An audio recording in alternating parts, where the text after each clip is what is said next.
I am particularly passionate about an evolving set of policies that started to roll out last year, exactly at this time, when the governor leaned in the microphone, unbeknownst to his cabinet, unbeknownst to his friends in the legislature, and declared that he wanted a septic ban in the state of Maryland.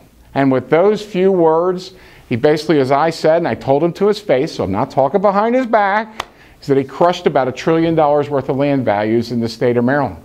Because when you look at a map and see where septics evolve and where they are at, and the land values, they definitely have a crushing effect on where we go forward. But the governor wasn't happy stopping there, because he, along with Secretary Hull, the Department of Planning, unveiled what they call PlanMaryland. There's also what's called watershed implementation plans. And then we have the issue in Western Maryland of Marcellus Shale, and what we do with that and how we develop that. And then we have my favorite set of regulations that has me kind of shaking my head, in which the governor is trying to control where cows go to the bathroom. And you say, what's that got to do with you and your chambers? Well, if the regulations that he first proposed happen, you'll shut down a significant amount of the agricultural business in the state, because to build the fences that are required to keep their cows 10 feet back, farmers will probably get out of the business. So, collectively, I have coined the term, a war on rural Maryland. The governor doesn't like that term. The President of the Senate doesn't like that term. The Speaker of the House does not like that term.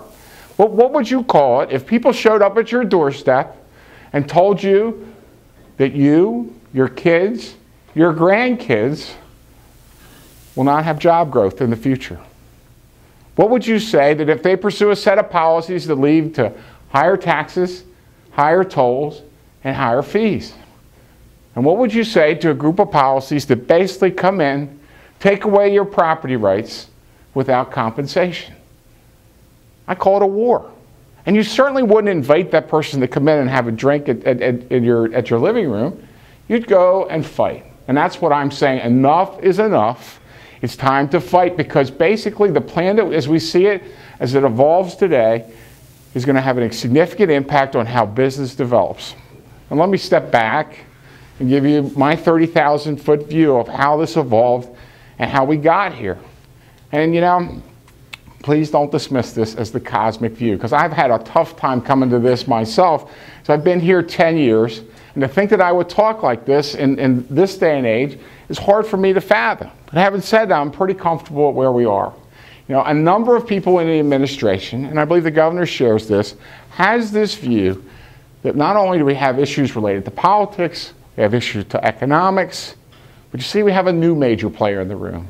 And that, with a small g, is the god of carbon. And carbon drives a lot of policy. You say to yourself, how can that be? Well, what you can't get economically and you can't get politically, we'll then say that we have to reduce our carbon footprint. See, after all, if we don't do this in the next couple of years, we'll be doing the backstroke at the Calvert House. You know, we've had senators on the floor saying, why are you doing this? Why are you doing this? Well, I want to make sure that you're not swimming where we're meeting. Well, you know what? That worship of carbon has basically developed this goal that they want to move people out of the rural areas and into the urban areas.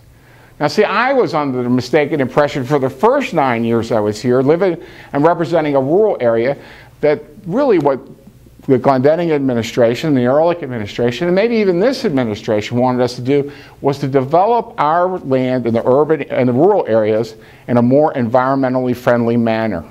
A peaceful coexistence, something that we could learn from all the people who had made mistakes before us and use regulations and government tools to make things better for us. But that's not the model currently being pursued. Their goal now, in my opinion, is to drive us in the rural areas out of the rural areas and move us to the city. And how are they going to do that? Well, you know, if you look at PlanMaryland, you have, I'll never forget this, Delegate Smeagol and I took a trip to Chestertown to see one of their multiple road shows that they took out on the road to explain to people about PlanMaryland.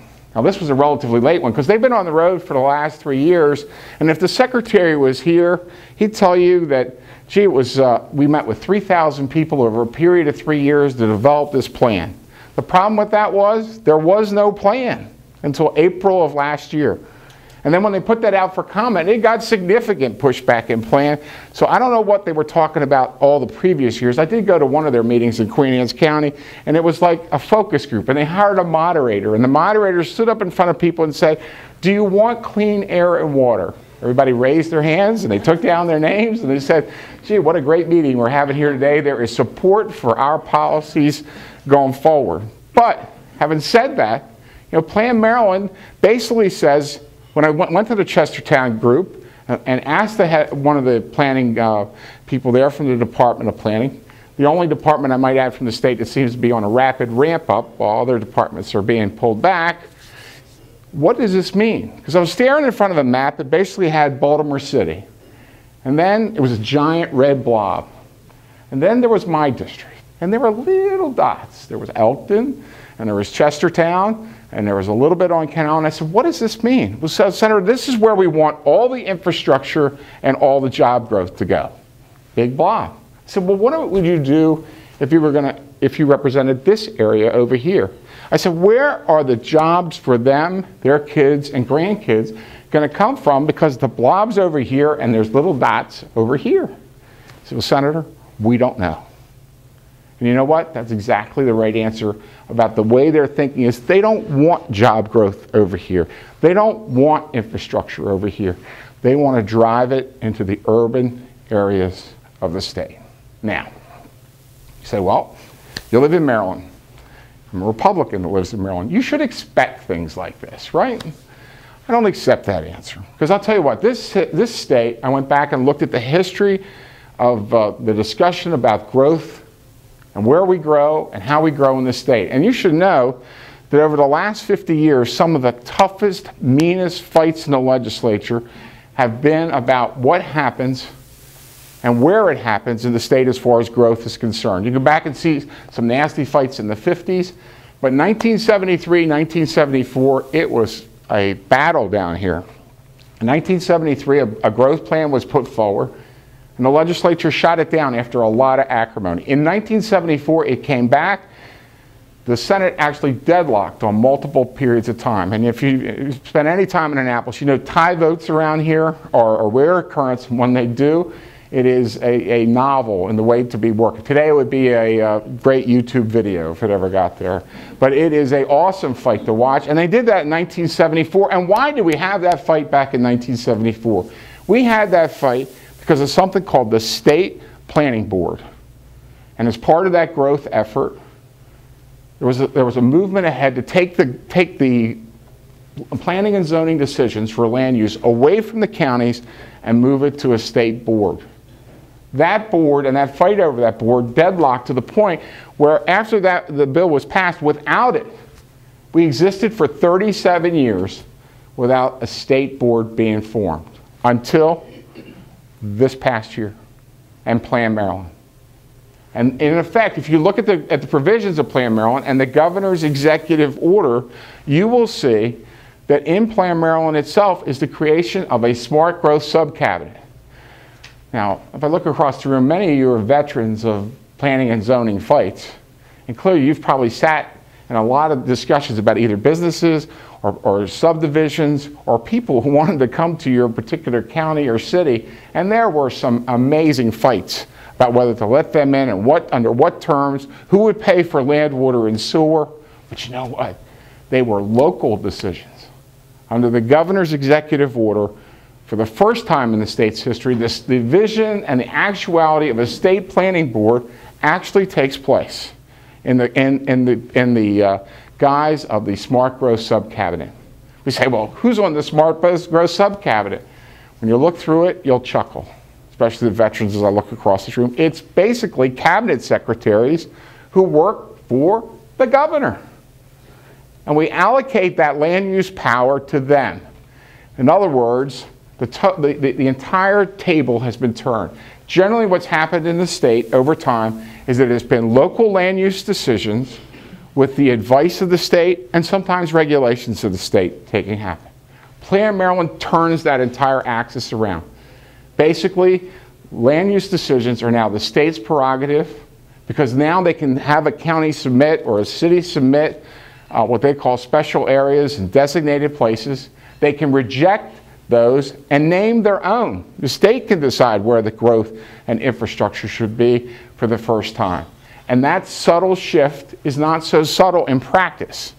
Because when you talk to the planning directors, and when you talk to the county officials, and when you talk to the city officials, this is a major change on how they do business. Now, we can agree to disagree as to whether PlanMaryland is as important or not as important, but I'll tell you this, I've never seen in the time I've been here in the 10 years the kind of outcry that I've seen from the people that actually deal with these issues coming to me and saying, this is a mess. Now, you would expect that if we're going to, given the history that I just gave you and the scope of work that I just had laid out for you, you'd say, well, there's got to be a piece of legislation to be able to deal with this. And this is my biggest beef with the process. Because while I may have a view and somebody else may have a view, what I do love about the legislature is that it does allow all these views to come together, and each and every one of you would have an opportunity to participate. It's a tough participation. Generally, I describe the process to business groups like yours, as many of you know as I look across the room, is that you, first of all, you come down to Annapolis, you leave your business for a day, you lose your income for a day, you get here, usually mid-morning, your wait starts at 1 o'clock, you may wait 5, 6, 7 hours, you get maybe limited to 3 minutes in time, half the people won't be in their seats, and then when you do sit down in your seat, and if you've got a hostile committee, they'll question you and you'll feel like garbage. You'll get back in your car, and oh, by the way, you probably have a parking ticket on your way back home to be able to do that. And that's the process to participate, okay? Now, I'm not saying it's perfect, but I will say this, your participation in this process is truly valued by the legislators because it's important that they see beyond what goes on in the state capitol to be able to make their decisions. So that's why it's important to at least have bills and make that happen. The governor short-circuited all that. He decided that after listening to Secretary Hall, that he would issue an executive order. In effect, the Smart Growth Subcabinet with its new roles, the role of PlanMaryland, this entire shift from county to localities is indeed a major shift, is going to happen by executive order. And ladies and gentlemen, whether you like it or don't like it, that's wrong, in my opinion. The governor needed to come through the front door, let the planning commissions come in, let the county commissioners come in, let all the various interest groups come in and make their case. And you know, if it went against them, at least they could say they had their day in the legislature. We're not getting that with PlanMaryland. And that, I think, is to the most basic idea that, you know what, this must be part of a much larger agenda. Before I leave that topic, I thought, you know, one of the commissioners in Carroll County had the best question for Secretary Hall that I heard in this entire process. And it was a very real question and an honest question.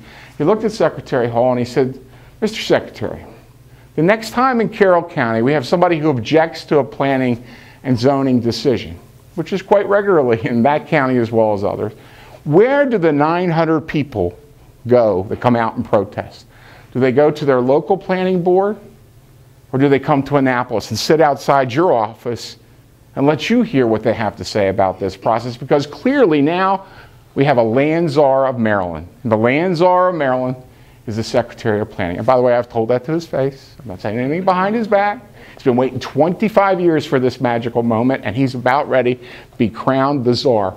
Pretty nice deal. Be able to oversee land development for 5.7 million people without a whole lot of checks and balances.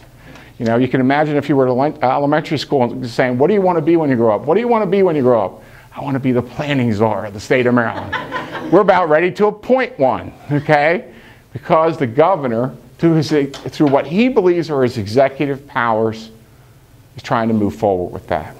Now, some in the legislature are fine with that. I happen not to be. I believe that this should have come to a vote, so I'll have legislation in to try and fix that. Others as well are concerned that, you know, the governor turned around and made comments like he doesn't want to fund stupid growth. Interesting comment coming at Mako during the summer. He doesn't want to fund stupid growth. So I'll tell you, is it the development in the rural areas, and sometimes whether that be the economic opportunities so that we have land, sewer, and land, water, and sewer for those key businesses? Well, you tell me what's so smart about the governor promising $4 billion for a red line and a purple line, which will take all of our future dollars in the Transportation Trust Fund. And by the way, you tell me if it's so smart that on an operating basis, every subway line costs at least 65 cents of every operating dollar. Okay? We lose, in other words, 65 cents of every operating dollar, and they have huge capital commitments. And oh, by the way, out of the people that you represent in your chambers of commerce and throughout the state, 92% of the people will never use them to get to work. Okay? 92% of the people use their cars to get to work. And if they do happen to use mass transit, it'll be a longer commute than it is even on today's crowded Maryland roads. So we can have a discussion as to whether trying to attract businesses to Elkton or Aberdeen or Berlin or Prince George's County is smart or dumb, but it should come in through the front door. We'll just take a second to kind of tie this together with what the rest of this, what I see of the war, because I know Katie was in here this morning telling you about the septic ban. No one, as we stand here 19 days into the session and about 71 days to go, has any idea when you take PlanMaryland with its new setup of the state having the final word on planning and zoning and directing the infrastructure, and then add it to a septic ban. It has 4 tiers that were evolved in a back room the day before a task force was due, and then sent to Secretary Hall, who then sent it to the governor, and then surprised everybody last week with a new septic bill that hadn't been vetted through the task force, hadn't been vetted to the chambers, hadn't been vetted in the environmental community. But how does PlanMaryland fit with 4 tiers of septics?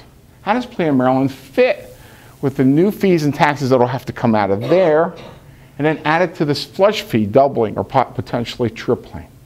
And then to make things even more interesting, the governor has the state of Maryland part of what's called watershed implementation plans. And some of you have probably worked on this. This is like the most time-consuming thing I've seen come down in quite a long time, in which our counties have been working basically on a nutrient diet.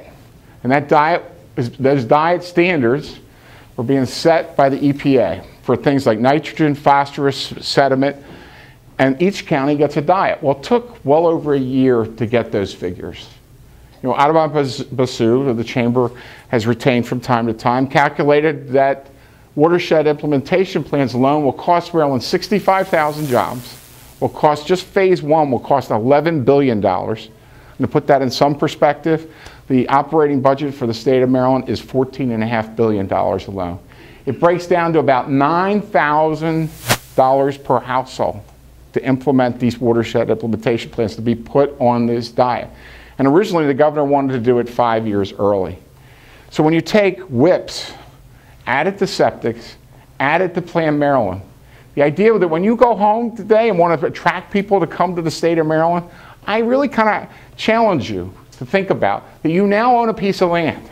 You now decide that you want to build something on it. Where will you go? You'll go to the local planning people and they say, well, wait a minute, we can't say anything. We got to wait to see what PlanMaryland does. Well, wait a minute, we don't really know how this is going to fit with the septic bans. And oh, by the way, we know that you're going to have to pay a stormwater management fee for some kind of cleanup or create some kind of offset for whatever you do over here. In effect, you won't know what to say. You won't know what to do. And in effect, that's why I say it'll drive business more into the urban areas and have a very chilling impact on our ability to attract people to this great state to create economic prosperity. Now you add that with the idea that the governor has been sitting on a study for the last 3 years, 3 more years, of the impact of Marcellus Shale. And yes, there have been environmental concerns raised about Marcellus Shale, but it's being produced. There are 26 states that have an opportunity to produce it. Neighboring Pennsylvania has generated 140,000 plus jobs, according to the Wall Street Journal, by developing Marcellus Shale. And our standards in Maryland, environmental standards, are already higher than Pennsylvania or West Virginia or any of the other surrounding states today, and we haven't put a drill bit in the ground. So I would argue that the combination of all these events have made it very difficult in the rural parts of the state, and that combined, these are a war on rural Maryland, and that PlanMaryland, without coming through the legislature, with all its impact on changing the dynamics, has taken the Maryland Department of Planning, which was originally supposed to be an advisory agency, and put it in a regulatory role. And if Secretary Hall was here today, he'd say, don't worry, no problems, there's nothing new. Okay? After 37 years, there's nothing new. We're just using authority from a law 37 years ago. Just to let you know, 37 years ago, I was a senior at Dundalk High School. I did have a full head of hair. I think I'd started my mustache by then. I think the average home was under $100,000 at that point. And I think gas, the average cost of regular gas was 55 cents a gallon. A lot of things have changed since 1974. We should be, the people in the business community and throughout the state should be asking the governor to sunset his executive order, bring in a bill, and let's talk about all the various issues that go into here, because without it, the ability to attract and retain businesses in the state of Maryland, and therefore job growth, the idea that the state values property rights, and the opportunity to miss the higher taxes, fees, and tolls that this will definitely bring us won't be on the table. Thank you.